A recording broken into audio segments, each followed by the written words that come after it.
السلام علیکم ورحمۃ اللہ وبرکاتہ. وعلیکم السلام ورحمۃ بسم اللہ الرحمن الرحیم نحمده ونصلی علی رسول کریم اما بعد قال النبی صلی اللہ علیہ وسلم خیرکم من تعلم القرآن وعلمہ.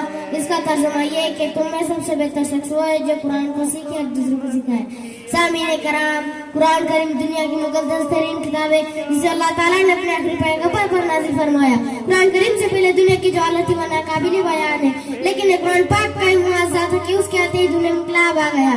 کفر و شرک کی تاریخ میں چھٹنے لگی اور ظلم و ستم کی آگ بجھنے لگی. حضرات قرآن کیا ہے؟ قرآن ایک دستور حیات ہے، زندگی سنوارنے کی کتاب ہے، ہدایت کا نور ہے، حق کا منصور ہے. سماج کو پاکیزگی سکھائی، زمانے سے خرابیوں کو پاک کیا.